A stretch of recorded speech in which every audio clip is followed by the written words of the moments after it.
Hi, I'm Lou with another episode of My Car Story, and today we're in Milwaukee at the World of Wheels. Come on out to any World of Wheels show. You're gonna have a great time and meet some great people. Like Dave. Dave, what's your last name? Dave Long. Dave Long. Dave, tell them what you brought here today. I brought my 1972 Karmann Ghia Coupe.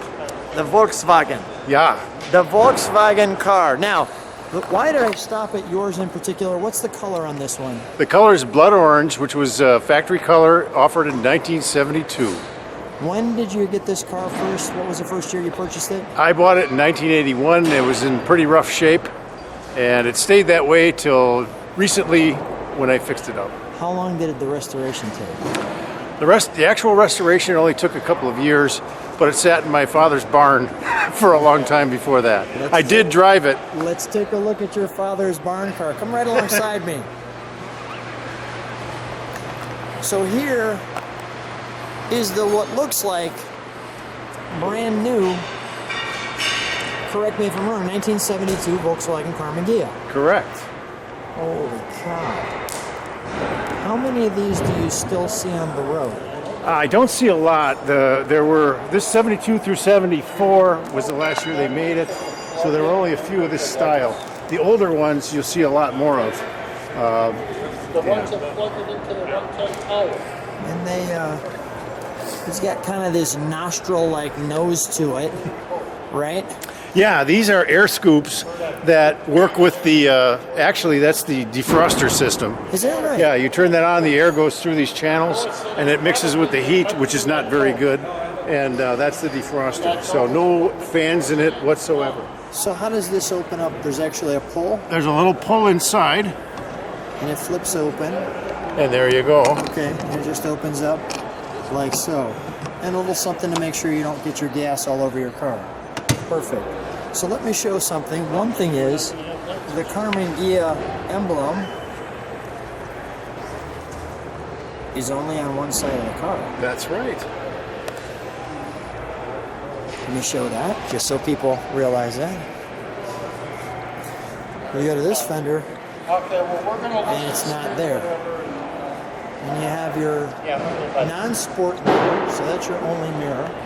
That's how they came, yes. And the early 70s kind of had this big, thick turn signal thing going on. That's right. In the early 70s, they made it more modern, so to speak, by making this blade bumper rather than like a bar bumper. And they made the lights a lot bigger then, too. And made the lights bigger, too. Let's take a look at the overall side of the car.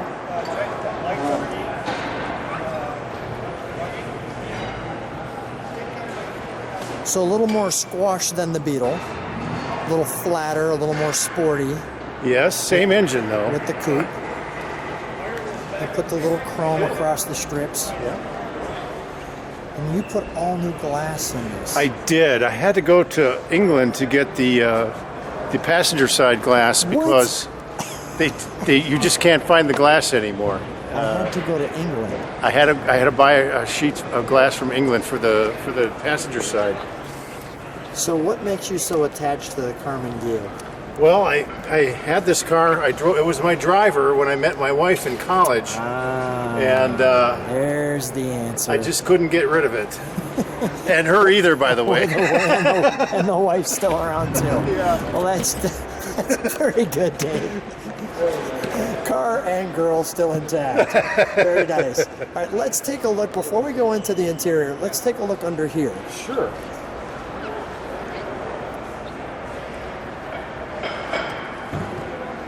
So wait, give me one moment. What are you pulling open in there? Show me how you're getting to this. I see.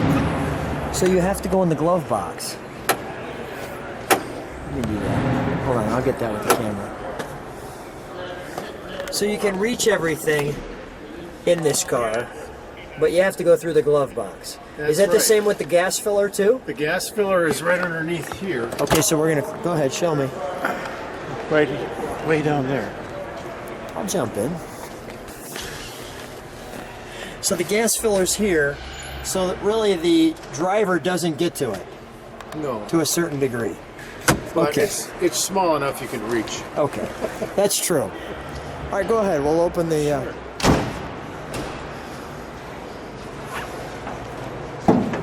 Now, usually there'd be a tire. Spare tire in here, and this is the windshield squirting system, and that would be tied into the spare tire for pressure. Is that right? That's correct. Yeah, there's no pump in it at all. It's the Vasa. Interesting. And then here's your little kind of fender tag, if you Yep. will. That's the ID plate. This is in the 70s they were starting to do a lot of emission controls, so this is an early charcoal filter, and that's why they stopped making them in 74, because of the regulations just got out of hand and they had to redesign everything. And that was the end of it. That was the end of it, correct. Okay. All right, we're going to go towards the, let's do the interior next, shall we? Sure. May I? Of course. So let me show how that handle works. You know, it does fit very nicely. You know, it does kind of snap right in. So we got that wonderful German engineering. Let me just show the buckets. Not much of a back seat. Well, show me how that works. Go ahead. So this is where you would store your groceries or whatever you're carrying Got it. around. And then it just snaps in. Yeah, by the time you have kids, you need a bigger car. Okay. So let me slip in.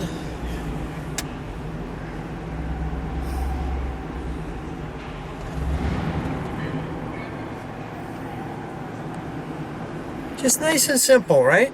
Yeah. No There's not much to it. You can take the whole thing apart with a screwdriver and a 9mm wrench. Is that right?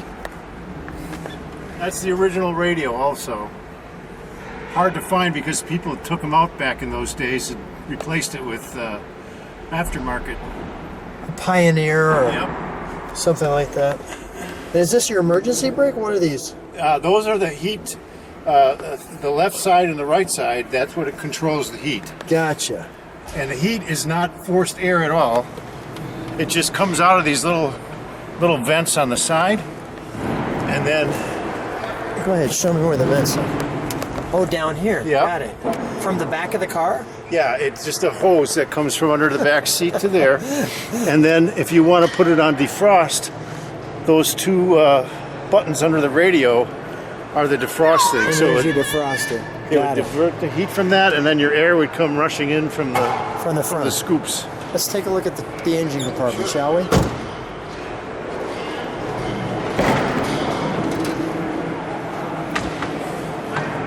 I'm just amazed at the fact that this car looks this intact. I mean, usually, even back, like you said, it was in rough shape in '81. Well, we cleaned her up a little bit, and I made some new stickers for it. No, I mean, this one looks like it's brand new. Oh, well, thank you. Yeah, we took good care of it, took it out and cleaned up all the stuff, put some new battery, new cables. I had actually another one that I had bought that was in really bad shape, and I used parts from that to make it as original as I could. We had one, Lou, that was absolutely a disaster. Yeah, when we started working on it, I picked up a junker.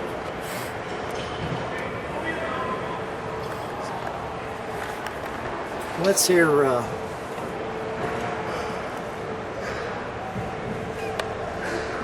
That's the air filter. There's an oil cleaner in there also. Now, what is this? This is just a drainage system. So on the back, you see there's when the rain comes down, and then this will Drain down it right through out. and drain the holes through the back. And the drain holes here. Got it. Okay, so that's all that is water drainage. That's Let's it. fire it up while we have this open, shall we? Yep.